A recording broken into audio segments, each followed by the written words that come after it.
Eu entrei com meu vestido de noiva completamente sujo na igreja e, ao explicar o motivo, a reação do meu noivo deixou todos surpresos.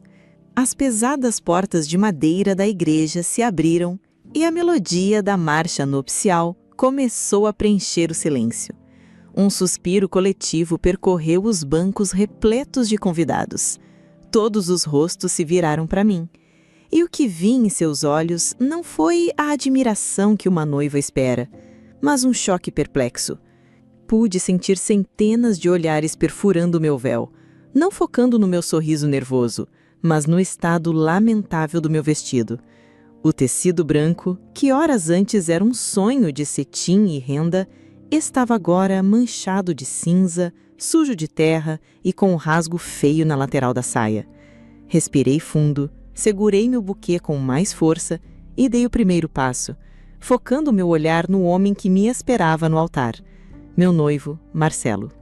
Eu me chamo Jéssica, tenho 31 anos e sou socorrista. Meu trabalho é minha paixão, a razão pela qual eu acordo todos os dias com um senso de propósito. Estar de prontidão, mergulhar no caos para trazer a calma, usar minhas mãos para salvar uma vida. Nada no mundo se compara a isso. Mas essa paixão sempre foi um ponto de discórdia entre mim e o Marcelo. Ele nunca entendeu. Não é trabalho para uma mulher, Jéssica, ele dizia com aquele tom de quem sabe o que é melhor para mim. Por que você não fez medicina? Seria mais elegante, mais feminino. Socorrista é bruto. Ele odiava meus plantões de madrugada. Odiava quando eu me atrasava para nossos encontros porque uma emergência não tem hora para acabar. Para ele, meu compromisso em salvar vidas era um descaso com o nosso relacionamento. E agora, enquanto eu caminhava em sua direção, vi em seu rosto a personificação de toda a sua desaprovação acumulada. O sorriso dele havia desaparecido, substituído por uma máscara de incredulidade e fúria.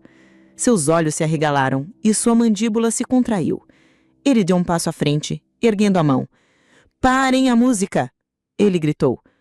A melodia cessou, abruptamente, deixando um silêncio pesado e constrangedor no ar. O burburinho entre os convidados aumentou. Meu coração, que já batia descontrolado, pareceu parar por um instante. Eu tinha ensaiado na minha cabeça o que diria. Tinha certeza de que todos entenderiam. A imagem do acidente ainda estava vívida na minha mente. O som da batida, o cheiro de pneu queimado, o trânsito parado, minhas madrinhas no carro me dizendo para não sair. "Jéssica, não faça isso, é o seu casamento." Mas eu não podia ignorar. Passei entre os carros, meu vestido roçando na lataria suja, e vi a cena que me fez esquecer que eu era uma noiva. Um carro esmagado e a mão de um senhor ensanguentada batendo fracamente no vidro quebrado. "Socorro! Por favor!" Meu treinamento assumiu o controle. "Preciso de ajuda aqui!" gritei para um grupo de homens que olhava paralisado. Juntos, forçamos a porta emperrada. Senti a renda do meu vestido prender e rasgar no metal retorcido, mas não me importei. Com cuidado, tiramos o senhor de dentro do veículo. Ele estava consciente, mas com um ferimento feio na cabeça e dificuldade para respirar. "Alguém tem um kit de primeiros socorros?" perguntei em voz alta. Uma mulher correu até seu carro e me entregou uma pequena maleta. Ajoelhei-me no asfalto sujo, sem pensar no cetim branco, e comecei a estancar o sangramento e a verificar seus sinais vitais. A ambulância demorava, presa no mesmo engarrafamento que nós. "Obrigado, minha filha", o senhor sussurrava. "Guarde suas energias", eu respondia, mantendo a calma. "A ajuda está a caminho." Quando os paramédicos finalmente chegaram, olharam para mim, a noiva suja de fuligem e sangue, e por um segundo ficaram confusos. "Sou socorrista", expliquei. Eles assentiram e assumiram o controle. Antes de ser colocado na maca, o senhor segurou minha mão e agradeceu mais uma vez. Só então a realidade me atingiu.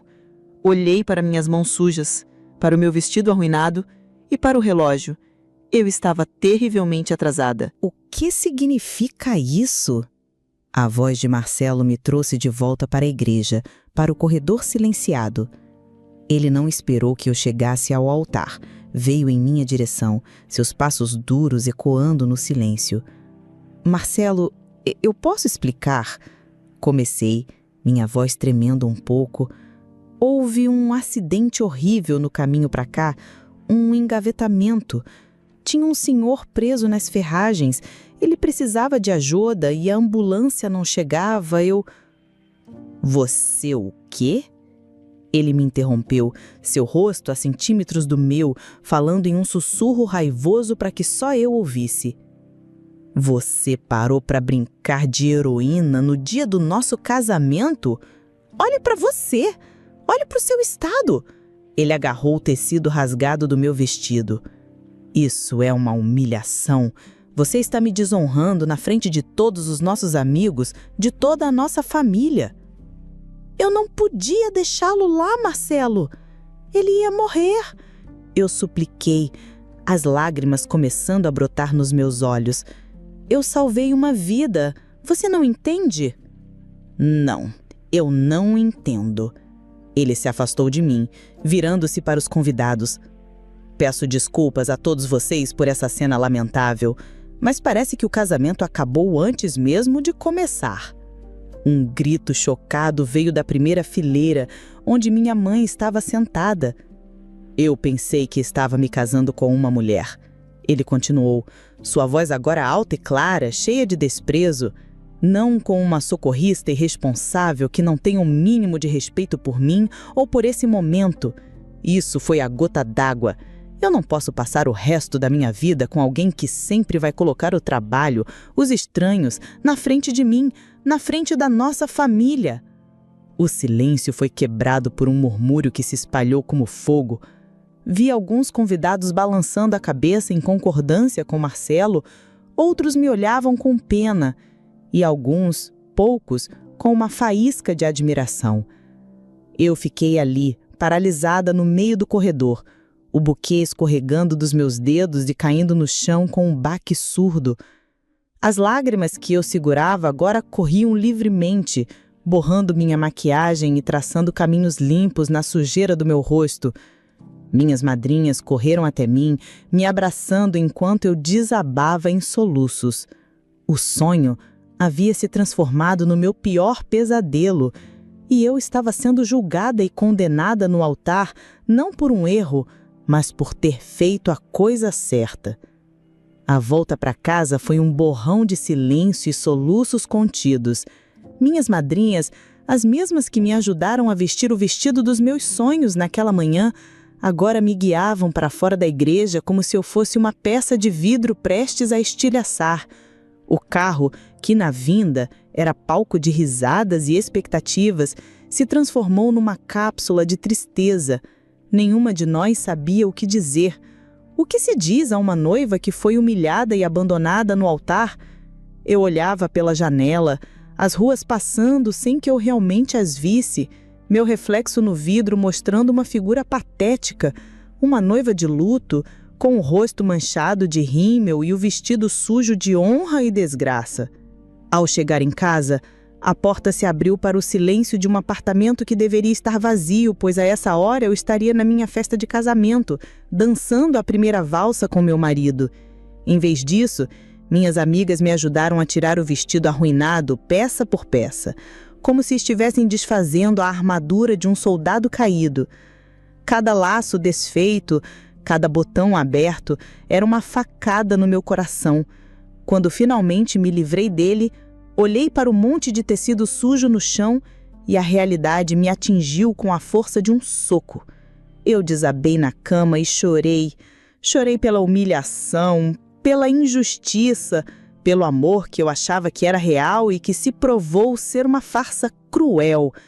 Chorei pelo homem que eu amava e que em um instante se transformou num carrasco. Nos dias que se seguiram, eu vivi em uma espécie de névoa. Meus pais vieram, me trouxeram comida que eu mal tocava, disseram palavras de conforto que eu mal ouvia. O pior golpe, no entanto, veio na segunda noite. Incapaz de dormir, peguei meu celular, um gesto automático. Abri minhas redes sociais e meu coração congelou. Marcelo já tinha apagado tudo.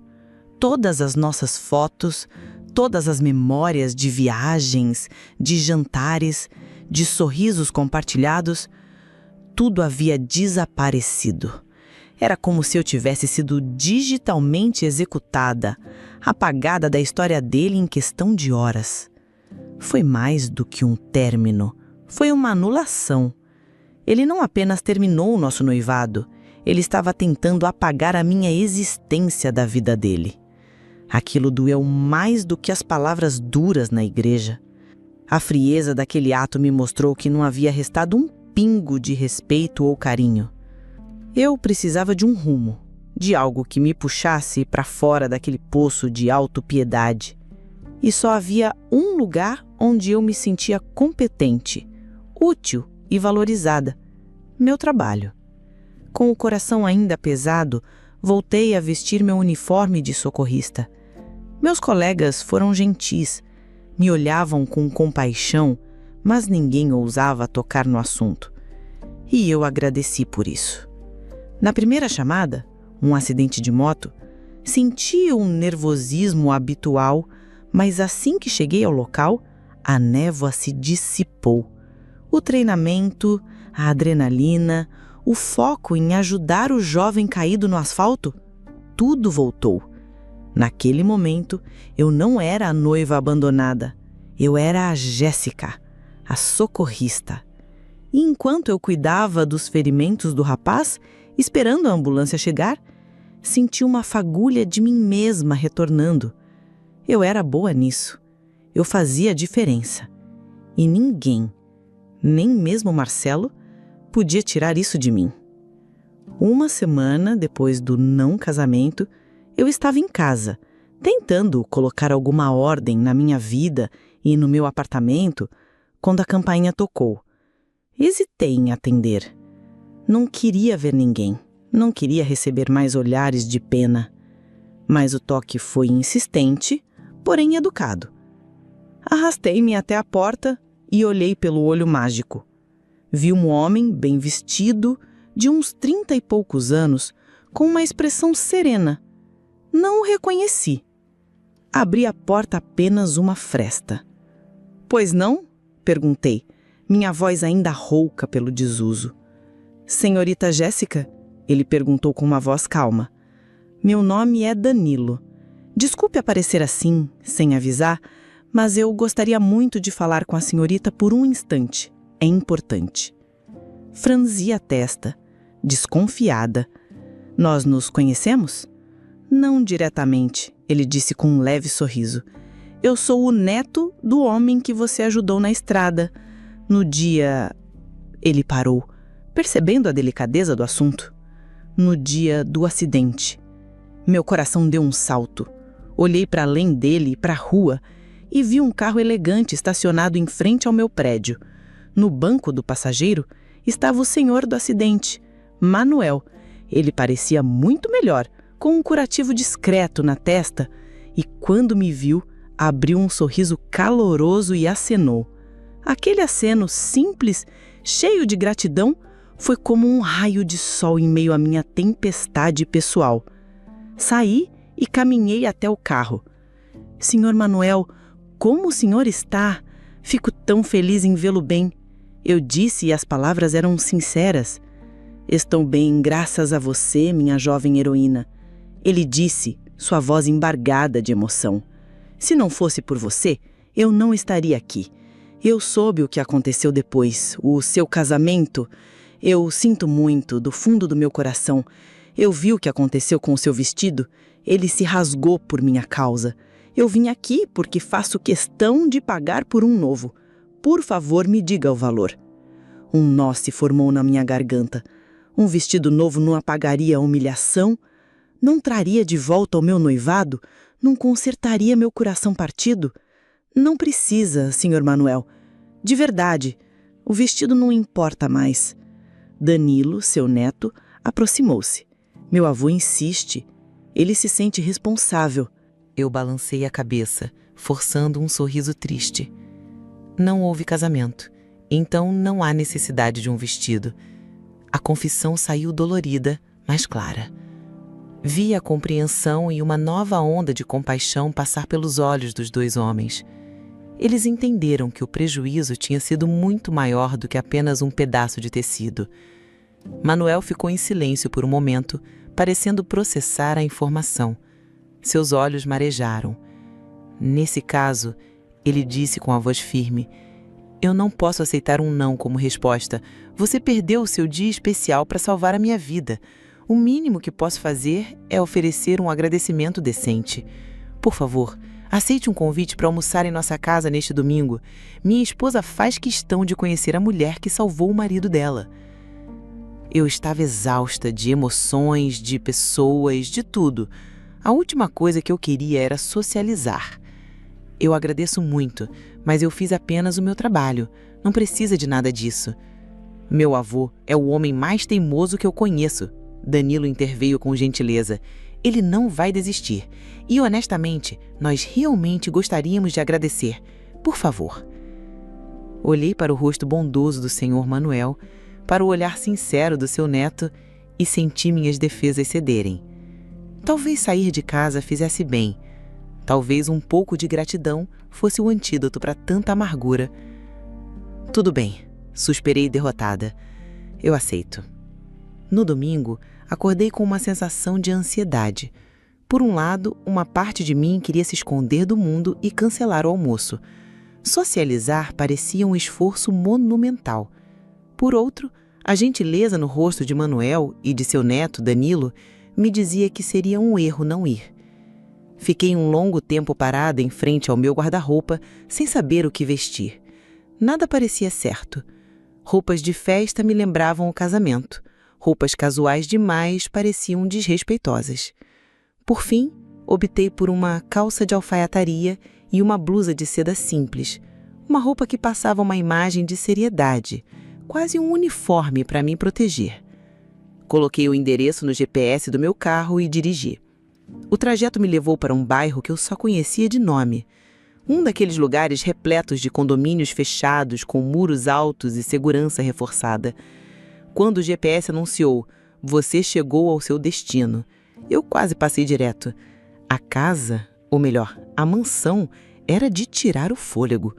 Uma obra de arquitetura moderna com linhas retas, paredes de vidro e um jardim impecavelmente cuidado que parecia uma obra de arte. Um portão alto e preto se abriu silenciosamente depois que anunciei meu nome no interfone. Senti meu carro popular quase pedir desculpas por estar ali. Estacionei ao lado de um carro importado que provavelmente valia mais do que o meu apartamento. Por um instante pensei em dar meia volta. Aquele lugar não era para mim. Era um mundo de luxo e poder. Um mundo que me fazia sentir pequena e inadequada. Respirei fundo, saí do carro e caminhei até a porta de entrada, uma estrutura de madeira maciça que parecia ter uns 3 metros de altura. Antes que eu pudesse tocar a campainha, a porta se abriu. Era Danilo. Ele usava roupas casuais, mas elegantes, e o seu sorriso era tão acolhedor que instantaneamente quebrou a barreira de intimidação que a casa havia construído ao meu redor. "Jéssica, que bom que você veio. Seja bem-vinda." Ele disse, sua voz calma e amigável. "Por favor, entre." O interior era ainda mais impressionante que o exterior. O pé direito era altíssimo, e a sala de estar era um espaço amplo e aberto, com móveis de design e uma parede inteira de vidro que dava para uma piscina de borda infinita. Apesar de todo o luxo, havia uma sensação de lar. Havia porta-retratos com fotos de família em uma estante, livros espalhados em uma mesa de centro e um cheiro delicioso de comida vindo de algum lugar da casa. "Uau! Sua casa é incrível", consegui dizer. Danilo riu. "Meus avós gostam de espaço. Venha, quero que conheça minha avó. Ela está mais ansiosa para te conhecer do que meu avô." Ele me guiou pela sala até uma área de varanda coberta, onde Manuel estava sentado em uma poltrona confortável, lendo jornal. Ao nosso lado, uma senhora de cabelos brancos e olhos brilhantes estava regando algumas orquídeas. Quando ela me viu, largou o regador e abriu um sorriso que iluminou todo o ambiente.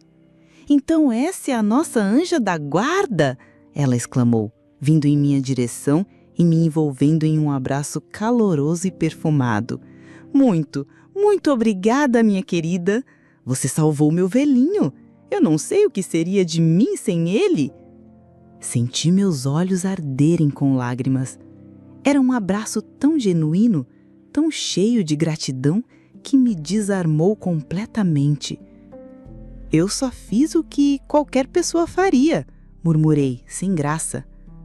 Bobagem, disse Manuel, levantando-se e vindo me dar um beijo na bochecha. Você fez o que uma heroína faria.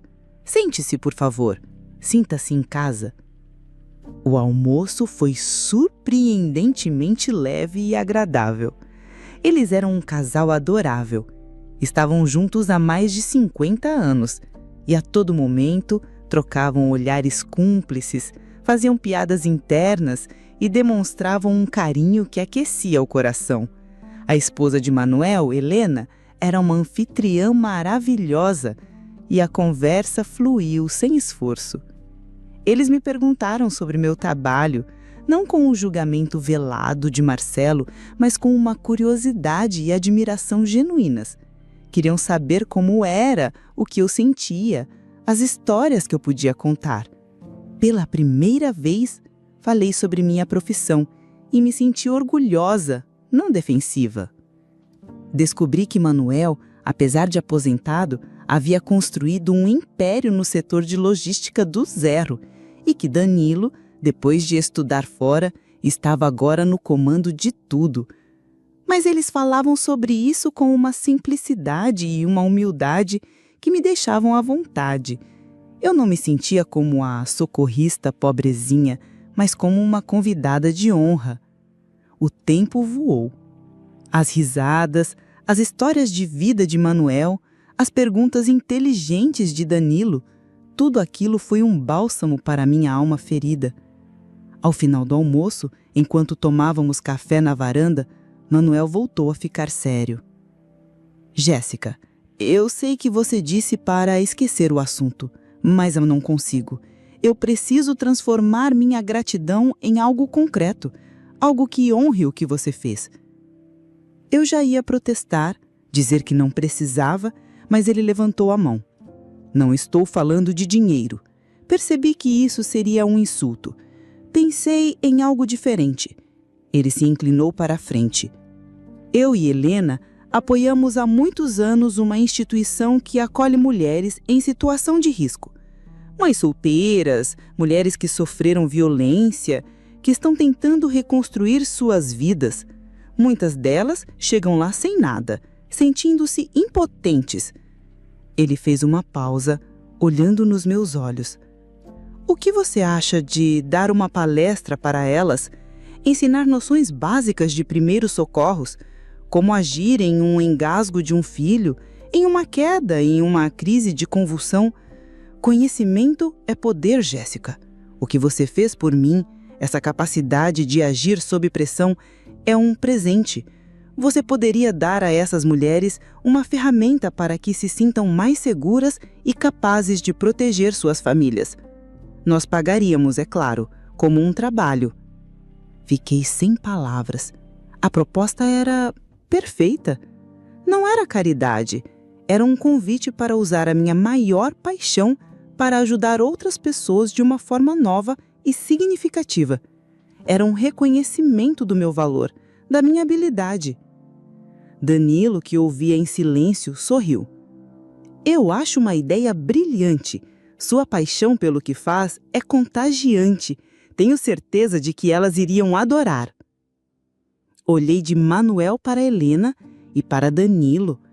Naquela casa luxuosa, com aquelas pessoas que mal me conheciam, eu estava recebendo o tipo de apoio e validação que meu próprio noivado nunca foi capaz de me dar. Eu adoraria, respondi, minha voz embargada pela emoção. Seria uma honra. Alguns dias depois, eu estava em frente a um grupo de cerca de 30 mulheres no salão comunitário da instituição que Manuel apoiava. O lugar era simples, mas acolhedor. No início, os rostos na minha frente eram uma mistura de curiosidade e cansaço. Eram mulheres que já tinham enfrentado batalhas que eu mal podia imaginar.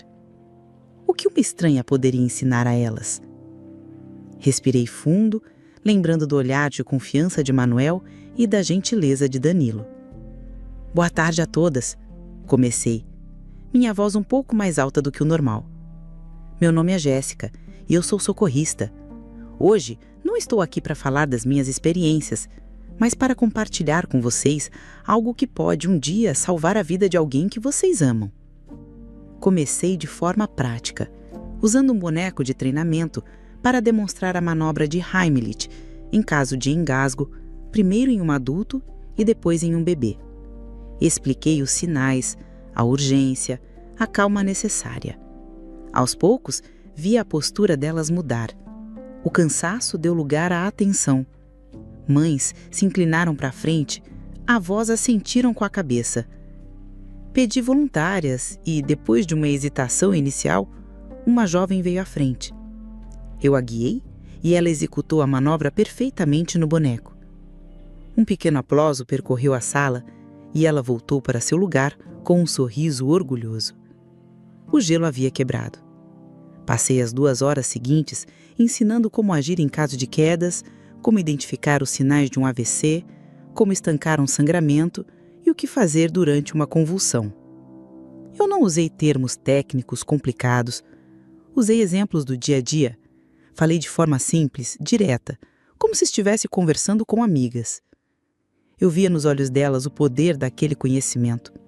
Elas não eram mais vítimas passivas do destino, estavam se tornando a primeira linha de defesa de suas próprias famílias. Ao final da palestra, abri para perguntas e fui bombardeada por elas.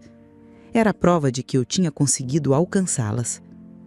Quando terminei, fui cercada por elas que me agradeciam com abraços e palavras emocionadas. Naquele momento, senti uma onda de propósito tão forte quanto a que eu sentia em uma emergência. Eu estava, de uma forma diferente, salvando vidas. Foi então que o vi. Discreto, encostado na parede do fundo, estava Danilo. Ele esteve ali o tempo todo, observando em silêncio. Quando nossos olhares se cruzaram, ele abriu um sorriso largo e começou a aplaudir. Seu aplauso foi contagiante e logo todo o salão estava de pé, aplaudindo. Senti meu rosto corar, uma mistura de orgulho e timidez. Ele esperou pacientemente até que a última mulher se despedisse de mim. Então, aproximou-se. Isso foi incrível, Jéssica, ele disse. Sua admiração é evidente. Você não apenas ensinou, você inspirou. A forma como você se conecta com as pessoas, a paixão que você tem, é algo raro. Obrigada por ter vindo, eu disse, ainda sentindo o calor da emoção. Eu não perderia por nada, ele respondeu. E, para celebrar o sucesso da sua primeira palestra, que eu tenho certeza que será a primeira de muitas, eu gostaria de te levar para jantar esta noite. Ele fez uma pausa e seu olhar se tornou mais intenso. Não como um agradecimento do meu avô, mas porque eu gostaria de jantar com você. Meu coração acelerou. Não havia como confundir o convite. Era um encontro e, para minha surpresa, a ideia me deixou animada, não assustada. Eu adoraria, respondi com um sorriso que, pela primeira vez em semanas, parecia genuíno. O jantar foi em um restaurante pequeno e charmoso, longe dos lugares badalados que eu imaginei que alguém como ele frequentasse. A conversa fluiu com uma facilidade que me assustou. Ele não era apenas o herdeiro de um império, era um homem inteligente, engraçado, com os pés no chão. Ele me contou sobre a pressão de seguir os passos do avô, sobre seus sonhos de expandir a empresa para a área de tecnologia sustentável, e ele me ouviu. Ouviu de verdade. Quando ele me perguntou por que eu escolhi ser socorrista, eu contei a ele sobre a sensação, sobre o camado que eu sentia. Seus olhos não demonstravam confusão ou julgamento, apenas um profundo respeito. Sabe, ele disse, pousando sua taça de vinho na mesa. No dia do acidente, quando meu avô me ligou da ambulância e me contou sobre a noiva que o salvou, eu soube que precisava conhecer essa mulher. A coragem que você demonstrou, a compaixão de colocar a vida de um estranho acima do seu próprio momento. Marcelo estava errado, Jéssica. Aquilo não foi uma desonra. Foi a coisa mais honrada que eu já vi. Ouvir aquelas palavras, as mesmas que eu desesperadamente queria ter ouvido de Marcelo, vindas de Danilo, foi como se a última peça do meu coração quebrado se encaixasse no lugar. A partir daquele jantar, tudo mudou. Nossas saídas se tornaram frequentes, os almoços de domingo na casa de Manuel e Helena viraram uma tradição e eles me tratavam não mais como a salvadora, mas como parte da família. Uma noite, estávamos no cinema quando meu telefone de plantão tocou. Era uma emergência, um código grave. Virei para ele, o pedido de desculpas já na ponta da língua. Eu preciso ir, me desculpe, Ele pegou minha mão. Vá, salve alguém, ele disse com um sorriso tranquilo. Me ligue quando puder e tome cuidado. A simplicidade e a total compreensão daquele gesto valeram mais do que 1000 declarações de amor. Nós caminhamos na praia ao entardecer, conversamos por horas a fio sobre tudo e sobre nada. Com ele eu não precisava fingir ser ninguém. Ele amava a minha força, admirava a minha independência e celebrava a minha paixão. Ele não queria me mudar. Ele queria crescer ao meu lado. A amizade que nascera da gratidão floresceu de forma natural e avassaladora, em um amor profundo e sereno. Eu estava apaixonada. E pela primeira vez em muito tempo, eu não tinha medo. Eu estava pronta para ser feliz de novo. 2 anos passaram.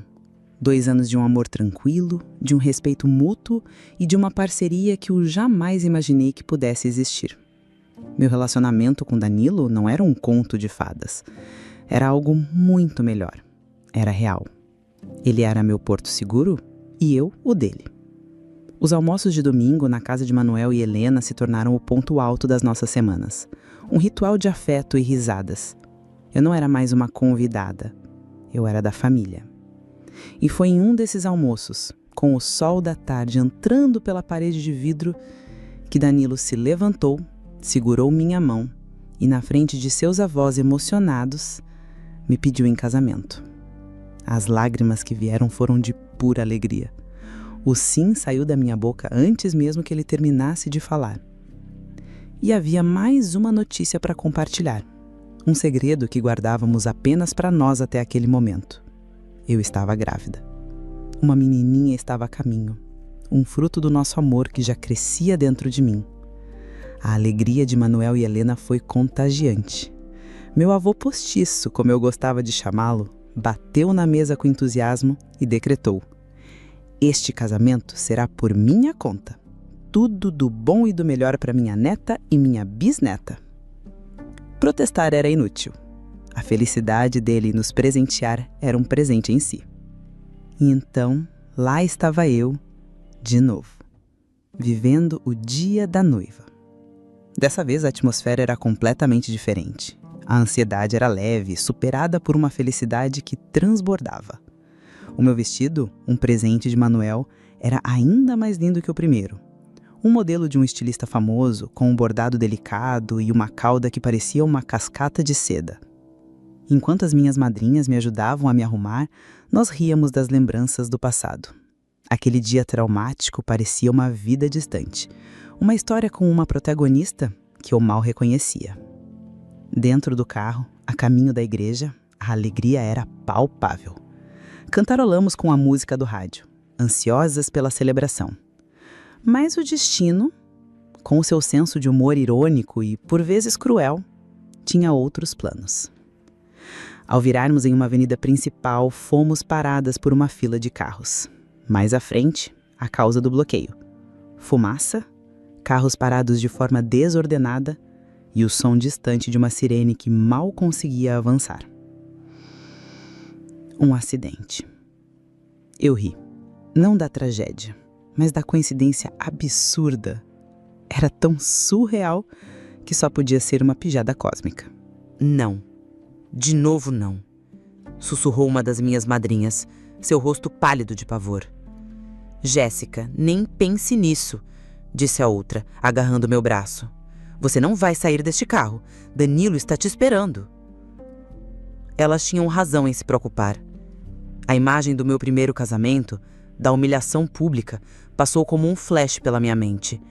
O medo, aquele fantasma antigo, tentou me segurar no banco de couro do carro. Mas então, eu olhei para minha barriga, onde minha filha crescia, e pensei em Danilo. Pensei no homem que me amava não apesar do que eu era, mas por causa do que eu era. O medo se dissipou, substituído por uma clareza serena. Esta era eu. E a mulher que Danilo amava não ficaria sentada no carro quando alguém pudesse precisar de ajuda. Meninas, está tudo bem, eu disse, minha voz calma e firme. Ele vai entender. Abri a porta do carro antes que elas pudessem protestar mais. Levantei a saia do meu vestido luxuoso e caminhei com cuidado entre os carros. A cena era familiar. Vidros quebrados no asfalto, o cheiro de óleo e pânico no ar. Uma moto estava caída. E a poucos metros, um rapaz se contorcia de dor no chão, com um ferimento aberto e feio na perna. As pessoas estavam ao redor, filmando com seus celulares, mas ninguém fazia nada. Sou socorrista, abram espaço. Minha voz de comando cortou a hesitação da multidão. As pessoas se afastaram, abrindo um círculo ao redor do jovem. Ajoelhei-me ao lado dele, o cetim branco do meu vestido instantaneamente se sujando no asfalto imundo. Qual o seu nome? Consegue me ouvir? Perguntei, começando o protocolo de avaliação. Ele estava consciente, mas em choque e com muita dor.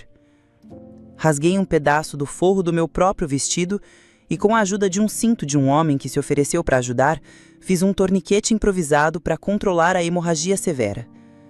Conversei com ele, o mantive calmo. O assegurei de que a ajuda estava chegando e que ele ficaria bem. Quando a ambulância finalmente chegou, os paramédicos, meus colegas de profissão, me olharam com surpresa. Jéssica, o que você está fazendo aqui vestida assim? Longa história. Respondi com um sorriso cansado e passei o caso para eles. Vítima de acidente de moto, consciente, sinais vitais estáveis por enquanto, sangramento na perna direita controlado com torniquete improvisado. Eles assumiram o controle com eficiência. Voltei para o meu carro, deixando um rastro de olhares chocados para trás. Minhas madrinhas me olhavam, boquiabertas. Meu vestido estava manchado de poeira e sangue. A barra estava suja e um pouco rasgada. Eu estava, mais uma vez, uma noiva completamente suja a caminho do meu casamento. Chegamos à igreja com um atraso considerável. A música já tocava suavemente, indicando que os convidados estavam acomodados e esperando. Quando as portas se abriram, senti um calafrio de déjà vu. Todos os olhares se viraram para mim. O choque em seus rostos era o mesmo da primeira vez. Respirei fundo e comecei a minha caminhada pelo corredor. Meu coração batia forte, não de medo de ser abandonada, mas de uma expectativa nervosa. Foquei meu olhar em Danilo, que me esperava no altar. Seu rosto estava sério, seus olhos percorrendo cada mancha no meu vestido. Por um segundo, o mundo pareceu parar. O que ele faria? Eu caminhava pelo corredor da igreja, cada passo o eco do passado. O burburinho dos convidados era um zumbido baixo, uma onda de choque que se espalhava de banco em banco. Eu podia sentir os olhares, as perguntas silenciosas, os julgamentos sendo formados. Ela fez de novo. Que falta de respeito. Outros poderiam estar sussurrando. Mantive minha cabeça erguida, mas meu coração era um tambor desgovernado no meu peito. Meus olhos estavam fixos em Danilo, buscando em seu rosto qualquer sinal, qualquer pista do que ia acontecer. Ele não sorria. Sua expressão era indecifrável, uma máscara de seriedade enquanto me observava aproximar. Mancha por mancha, rasgo por rasgo. O trauma daquele primeiro dia voltou com uma força avassaladora. A lembrança da voz de Marcelo, alta e cheia de desprezo, ecoou em minha mente. Você me desonra. Esperei a cada passo que Danilo erguesse a mão e mandasse parar a música. Esperei que ele viesse ao meu encontro com fúria nos olhos. Esperei ser abandonada mais uma vez, grávida e humilhada, no mesmo lugar sagrado. E me preparei para o impacto, para a dor da repetição, para a confirmação de que talvez eu estivesse destinada a ser incompreendida. Quando finalmente cheguei ao pé do altar, parei a uma distância respeitosa dele. O padre, um senhor de idade com um olhar confuso, olhou de mim para Danilo, sem saber como proceder. O silêncio na igreja era absoluto, tão pesado que parecia ter uma forma física. Ninguém ousava respirar. Então Danilo se moveu. Ele não gritou, ele não me repreendeu. Em vez disso, ele desceu os 2 degraus do altar e caminhou lentamente em minha direção. Ele parou na minha frente e seus olhos, que antes pareciam sérios, agora estavam cheios de uma emoção que eu não conseguia nomear. Ele gentilmente pegou minhas mãos, que estavam frias e trêmulas. Então ele se virou, não para mim, mas para encarar todos os nossos convidados. Ele pegou um microfone que estava discretamente posicionado ao lado de um arranjo de flores. Sua voz, calma e firme, ressoou por todo o salão, quebrando o silêncio tenso. Eu sei o que muitos de vocês devem estar pensando. Ele começou, seu olhar varrendo a congregação. Eu vejo a surpresa, a confusão, vejo minha noiva, a mulher que eu amo diante de nós com seu vestido, que deveria estar impecável, sujo e manchado. Ele fez uma pausa e eu prendi a respiração. Para aqueles que não conhecem a fundo a mulher com quem vou me casar, olhem bem para ela. Olhem bem para este vestido. Ele se virou para mim e com uma delicadeza infinita, tocou a mancha de sangue seco na saia do meu vestido. Meu corpo inteiro se arrepiou. Este vestido não está sujo.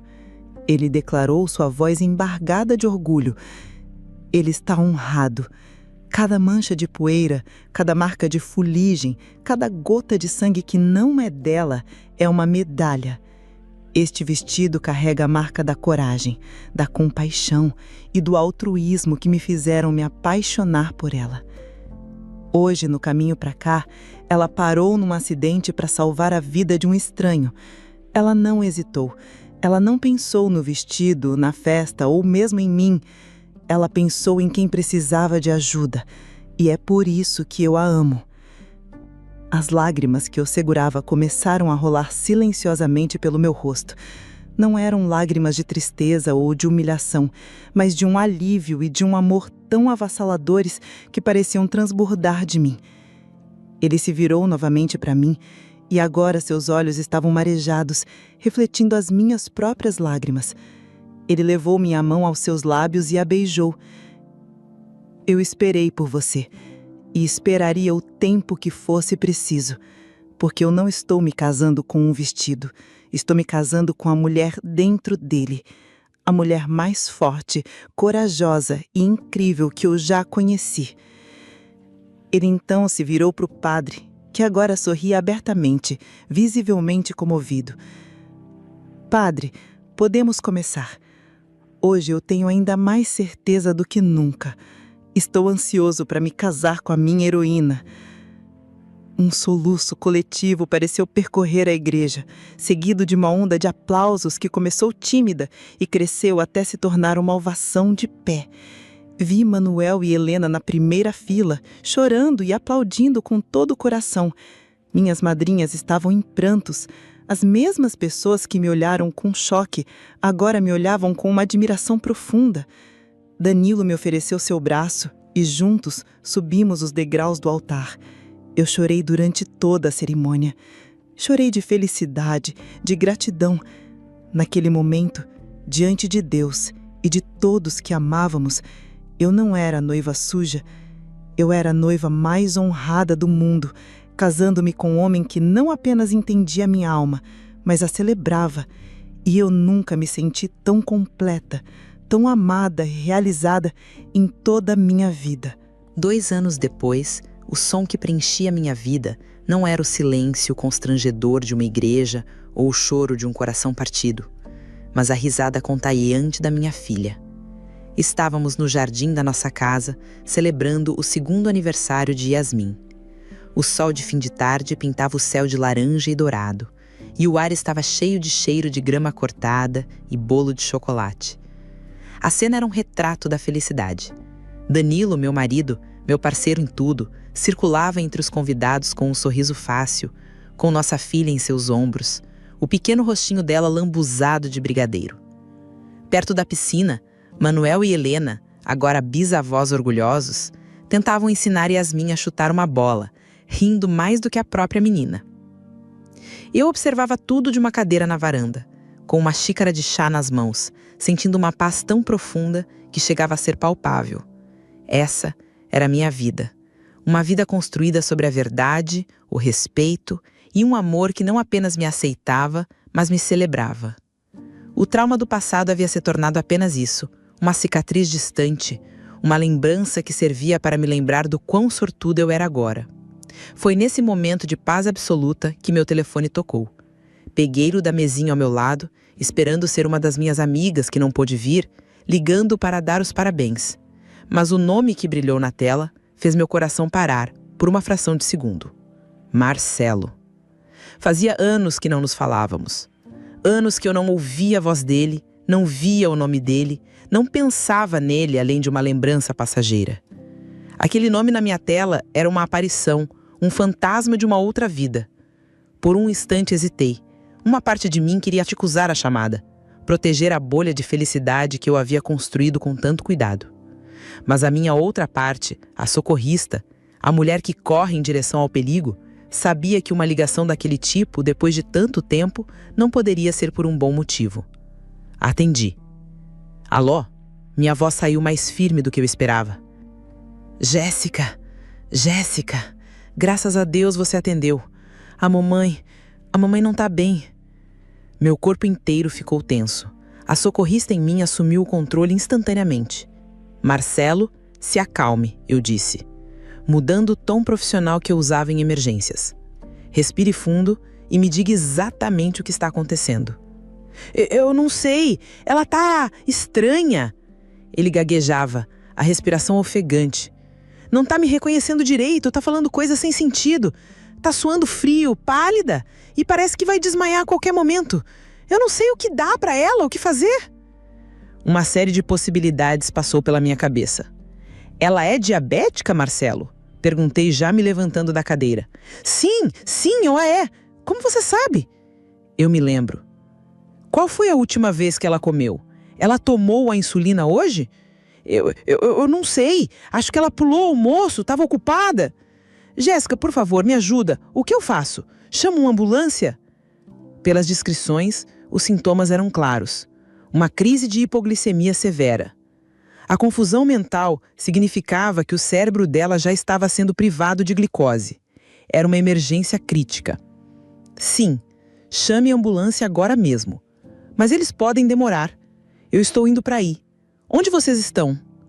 Ele me passou o endereço da casa da mãe dele. A mesma casa onde jantei tantas vezes. Ouvindo como meu trabalho era inadequado. Não tente dar nada para ela comer ou beber, Marcelo. Se ela desmaiar, a comida pode ir para os pulmões. Apenas a deite de lado em uma posição segura e espere por mim. Eu estou saindo agora. Desliguei o telefone e me virei. Danilo já estava ao meu lado, seu rosto marcado pela preocupação. Ele tinha visto a minha mudança de postura, ouvido meu tom de voz. O que foi, meu amor? Era o Marcelo, expliquei rapidamente, pegando minha bolsa e as chaves. A mãe dele está com uma crise de hipoglicemia muito grave. Ele está sozinho e em pânico. Eu preciso ir até lá. Olhei nos olhos do meu marido, esperando qualquer sinal de hesitação, de ciúme, de ressentimento. Não havia nada, apenas confiança e apoio inabaláveis. Ele segurou meu rosto entre as mãos. Claro que você precisa. Vá, faça o que você faz de melhor. Ele me deu um beijo rápido, mas cheio de significado. Me mantenha informado e dirija com cuidado. Corri para o meu carro, passando pelo urso de pelúcia gigante que havíamos comprado para Yasmin e que ainda estava no banco do passageiro. Ao dar a partida, olhei pelo retrovisor para minha casa, para a festa da minha filha, para o meu mundo perfeito. E então acelerei, dirigindo para longe da minha paz e em direção à crise do homem que um dia tentou me destruir, não por ele, mas pela mãe dele, uma senhora que, apesar de tudo, não merecia sofrer. A vida, com suas voltas irônicas, estava me colocando à prova mais uma vez. A porta da casa estava aberta. Entrei em uma sala que um dia me fora familiar, mas que agora parecia a cena de um pesadelo. Marcelo estava ajoelhado ao lado do sofá, o telefone ainda na mão, o rosto banhado em suor e lágrimas. Sua mãe, Sônia, estava deitada, os olhos semi-abertos, mas sem foco, a pele com uma palidez acinzentada e úmida que eu conhecia muito bem. Ela resmungava palavras incompreensíveis. O pânico de Marcelo era uma energia caótica que preenchia o cômodo. Jéssica, faça alguma coisa, ele implorou ao me ver, sua voz esganiçada. Minha calma foi como um balde de água fria na histeria dele. Passei por ele e me ajoelhei ao lado de Sônia, minha bolsa de primeiros socorros que sempre anda comigo no carro já na mão. Marcelo, respire. O pânico não vai ajudá-la. Eu estou aqui agora. Minhas mãos agiram com a memória de milhares de atendimentos. Verifiquei seu pulso, rápido e fraco, sua respiração, superficial. Toquei sua testa, fria e pegajosa. Ela não respondia ao meu chamado, apenas se mexia de forma inquieta. Era uma hipoglicemia de livro e estava perigosamente avançada. A confusão mental era o sinal de que seu cérebro estava faminto por açúcar. Abri minha bolsa e peguei um tubo de glicose em gel. Ela não consegue engolir com segurança agora, expliquei a Marcelo, minha voz firme e didática, a mesma que eu usei na palestra. Vou aplicar este gel na bochecha dela. A mucosa da boca vai absorver a glicose e ajudar a aumentar o açúcar no sangue dela um pouco, até a equipe do SAMU chegar com um tratamento intravenoso. Com cuidado, inclinei a cabeça de Sônia e apliquei o gel espesso e doce entre sua gengiva e a bochecha. Enquanto fazia isso, eu falava com ela em um tom suave. Sônia, sou eu, a Jéssica. Vai ficar tudo bem. Ajuda está a caminho. Marcelo observava tudo em um silêncio chocado. Eu o via pelo canto do olho. Ele estava paralisado, vendo-me trabalhar, vendo as mãos que ele um dia criticou por não serem femininas, agora agindo com uma precisão que era a única esperança da sua mãe. Vendo a calma que ele ridicularizava como frieza, ser a força que trazia ordem ao caos dele. Pude quase ver as engrenagens girando em sua cabeça, as lembranças de suas palavras cruéis voltando para assombrá-lo em tempo real. Esse não é um emprego para mulheres. Você me desonra. Cada uma de suas críticas passadas era agora uma acusação contra sua própria ignorância, iluminada pela luz dura e fria desta emergência. Ele, que sempre se orgulhou de seu controle, de sua posição, de seu sucesso, estava completamente inútil. Era um mero espectador no drama mais importante de sua vida recente. E a protagonista, a heroína daquele momento, era a mulher que ele havia descartado publicamente por possuir exatamente as habilidades que agora ele rezava para que funcionassem. Alguns minutos depois, ouvimos a sirene se aproximando. O gel fez um efeito mínimo. Sônia parou de se bater tanto, mas ainda não estava lúcida. Quando os 2 paramédicos do SAMU entraram com a maca e os equipamentos, eles me viram ao lado da paciente e um deles me reconheceu. Jéssica, o que houve? Levantei-me e passei o caso, com a eficiência de sempre. Paciente feminina, aproximadamente há 65 anos, diabética, encontrada em crise de hipoglicemia severa com alteração do nível de consciência. Administrei uma dose de glicose em gel oral há cerca de 10 minutos, com melhora discreta. Sinais vitais. Recitei os números que havia acabado de aferir. A equipe assumiu o controle com uma rapidez impressionante. Um acesso venoso foi pego e a glicose intravenosa começou a correr. Foi quase como mágica. Em menos de 1 minuto, a cor começou a voltar ao rosto de Sônia. Seus olhos piscaram e, pela primeira vez, focaram em algo. Marcelo? Ela sussurrou, a voz fraca. Marcelo correu para o lado dela, segurando sua mão, as lágrimas de alívio escorrendo por seu rosto. Estou aqui, mãe, estou aqui. Você está bem? Com a situação sob controle e a paciente estabilizada para o transporte, a adrenalina do momento começou a baixar. Os paramédicos prepararam Sônia para levá-la ao hospital para observação. E, de repente, eu estava sozinha na sala com o Marcelo. O ar estava pesado com palavras não ditas, com anos de história e com a vergonha que emanava dele em ondas. Ele se virou para mim, o rosto manchado, os olhos vermelhos e inchados. Ele parecia menor, mais frágil do que eu jamais o vira.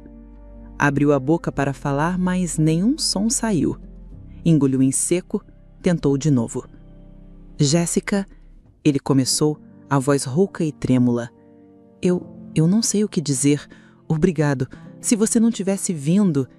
Ele não conseguiu terminar a frase, engasgado com a própria emoção.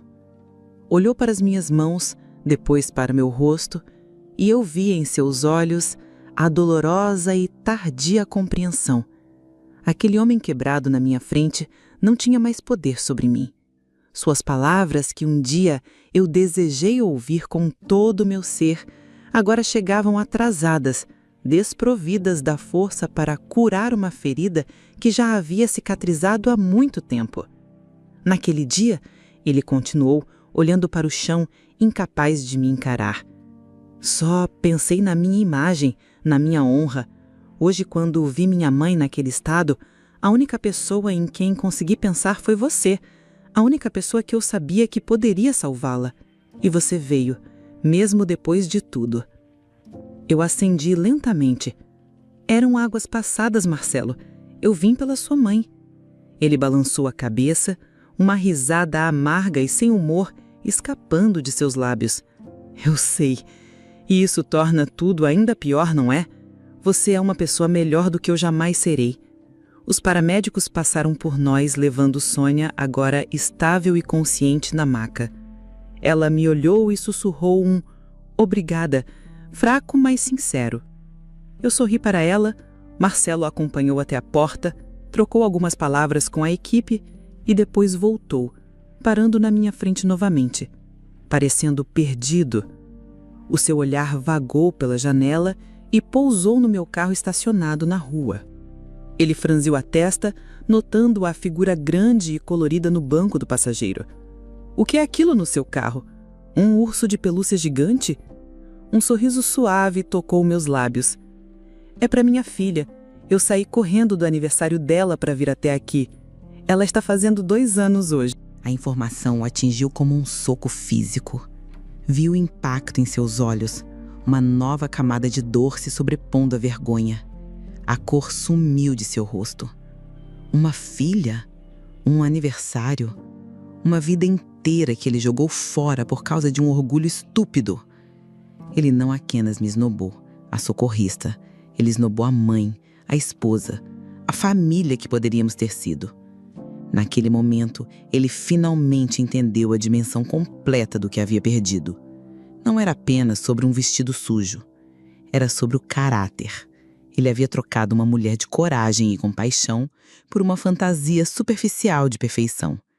E agora estava sozinho, em uma casa silenciosa, enquanto eu tinha uma festa, uma filha e um amor me esperando. Ele se colocou no lugar do Sr. Manuel, o homem que ajudei no dia do nosso não casamento. Ele percebeu que, quando chega a nossa vez, quando a vida de quem amamos está em jogo, não pensamos em aparências, em convenções sociais ou em vestidos de noiva. Só queremos ajuda. A ajuda que ele desprezou, mas que agora teve que implorar. Uma filha, ele repetiu, a voz quase inaudível. Ele passou as mãos pelo rosto, exausto. Me desculpe mais uma vez, Jéssica, por tudo. Vá para a festa da sua filha. Você já fez mais do que o suficiente por mim e pela minha família. Eu apenas assenti. Não havia mais nada a ser dito. Dei as costas para ele e para a casa cheia de fantasmas do meu passado e caminhei para o meu carro. Ao entrar, olhei para o urso de pelúcia sorridente ao meu lado. Ele era um símbolo de tudo que eu tinha ganhado. Dirigi de volta para minha casa, para o meu mundo. As luzes ainda estavam acesas no jardim. A música suave ainda tocava. Quando saí do carro, Danilo veio ao meu encontro, seu rosto iluminado pela preocupação e pelo amor. Como foi? Ela tá bem? Eu perguntei, me envolvendo em seus braços, inalando o cheiro familiar de segurança e paz. Vai ficar bem. O SAMU a levou para o hospital. Ele me segurou forte. E você? Você tá bem? Levantei a cabeça e olhei nos olhos compreensivos. Eu estou ótima. E era a mais pura verdade. Eu estava inteira, em paz. Ele me beijou na testa. Feliz aniversário para nossa pequena. Vamos, ela tá sentindo sua falta e o bolo tá esperando. De mãos dadas, entramos de volta para a festa. Minha filha correu em minha direção, seus bracinhos esticados. Eu a peguei no colo, beijando seu rostinho grudento de chocolate e abracei com força. Ali, cercada pelo amor incondicional do meu marido, pela risada da minha filha e pela presença calorosa da nossa família, eu soube que minha jornada havia completado um ciclo. Eu não precisei buscar reparação ou humilhar ninguém. A vida, em sua sabedoria poética, havia me dado a melhor resposta de todas. Uma felicidade tão real e tão profunda que nenhuma sombra do passado poderia mais me alcançá-la. Eu era amada, eu era respeitada e, finalmente, eu estava em casa.